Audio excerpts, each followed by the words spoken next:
Dayana Yastremska and Ekaterina Alexandrova give us a roller coaster ride, a three-set thriller. As always, this video is brought to you via the Doctrine of Fair Use, the Fair Dealing, and the Digital Millennium Act. This was popcorn worthy. Ekaterina took the first set 6-2 with multiple breaks, and Dayana would bounce back in the second set, winning that 6-3. But let's go back in time, ladies and gentlemen. That's right. Ekaterina Alexandrova, I say it all the time, she makes the best facial expressions.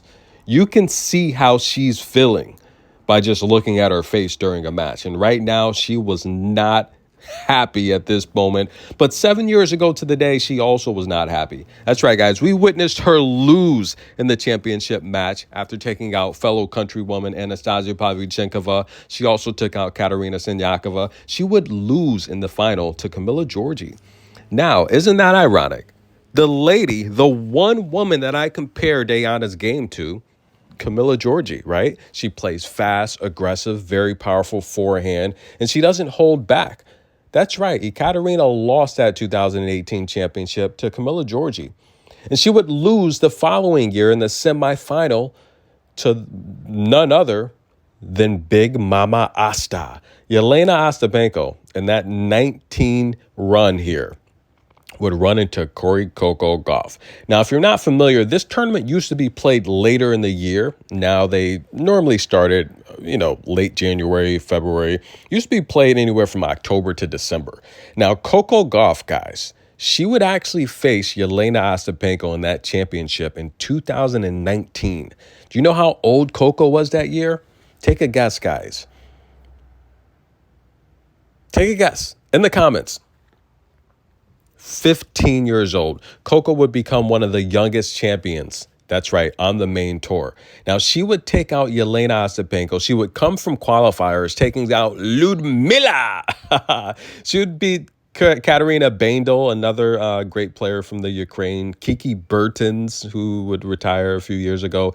Andrea Petkovic, who always has good things to say about Coco. And she would beat Yelena Ostapenko in the championship match in 3 sets. Now, Yelena would lose that final in 2019, but she would win it last year. That's right, guys. Potapova was unable to defend her title. Yelena would win the championship match against none other than Ekaterina.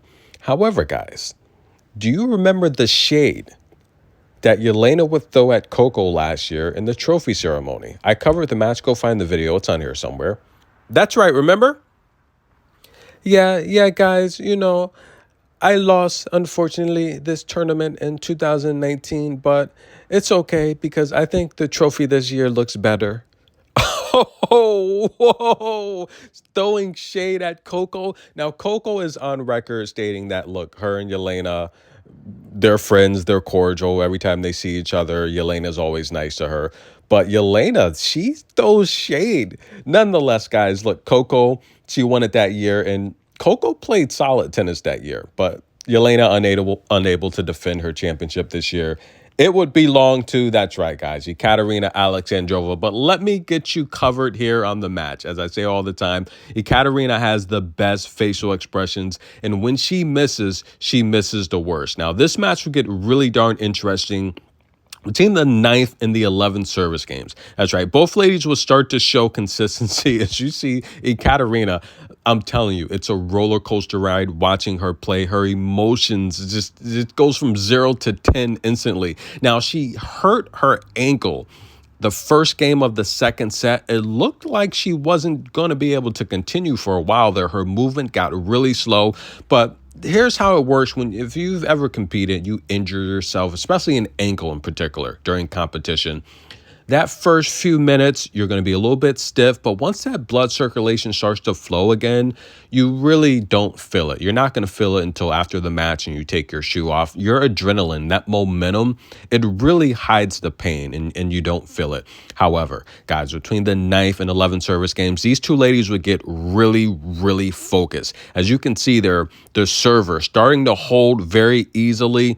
But ladies and gentlemen, Dayana's mom looking on, things will get pretty darn tight here. The 11th service game, Dayana Yastremska was up 40-love.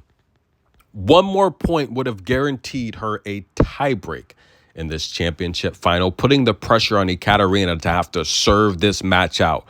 However, ladies and gentlemen, Ekaterina Alexandrova would run off the next 7 points. That's right, down 40 love. She would win, force deuce, get the advantage, and then go up 30 love with 2 more points to determine this match. Dayana would fight back then, ladies and gentlemen, forcing a deuce. However, she would not see another breakpoint opportunity as 7 years later, Ekaterina Alexandrova, down in tears, she wins this Upper Limbs Championship match, and you don't have to rush to get up, because there will not be a handshake at the net, ladies and gentlemen. These two countries at war. I just want peace. Let's end it. But that's a Jordan fist pump. Ekaterina in tears. She wins the WTA 500. That's right, guys. It's going to be her 5th main tour championship.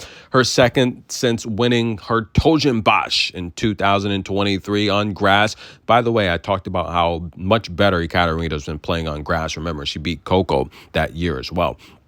In tears, she gets the job done. How'd she do it? Now, listen, the pre-match video, I told you guys specifically how this would play out. How can a player lose the winner count by 24 points and still win a match? How is that possible? Well, I told you how to beat Dayana. It's really just playing safe tennis, getting the ball back, putting the pressure on her racket. Look at the unforced errors. That's how, ladies and gentlemen, the differential there between her winners, 11. So essentially the winner count plus 4, if you look at it that way, a lot of pressure on Dayana. I just felt she stretched the court a little bit too much with her aggressiveness. Play the center a little bit. Build the point, take your time, slow down a little bit, because that's exactly what Ekaterina was doing. But I do want to congratulate Ekaterina because her movement, I haven't seen her cover ground like that. She really played great tennis horizontally. She hustled to get balls back despite having an injured ankle. But listen, this just wasn't Dayana's day. This was meant to be. This was a numeric lock. Ekaterina's going to win this title. And I just love the Upper Limbs. I think they treat the players great. And how could you not love a tournament with these mascots? Nonetheless, Dayana played an amazing tournament. She played an amazing week. I do feel that the WTA kind of ruined her career. I mean, she was voted the best newcomer on tour in 19. She won a couple titles. She did win a title last year, lower level, but she hasn't won a main tour title in 5 years. That was Strasbourg in 19.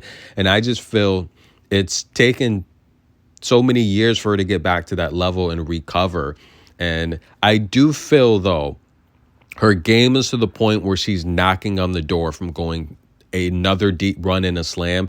And much like Madison Keys, I've said this in the past, Dayana's one of those players like Georgie. We saw Georgie get hot several years ago and win Canada. She's one of those players, Dayana. She's got so much power. When she finds her range, she's going to win a Grand Slam. Because she's that strong. She's young. She's getting better and better. Watching her game, she's getting better. And I think she played an amazing week despite losing this final. Tennis in a Minute. Like the video. Show some love. Coco Gauff, guys. Coming up. Stay tuned.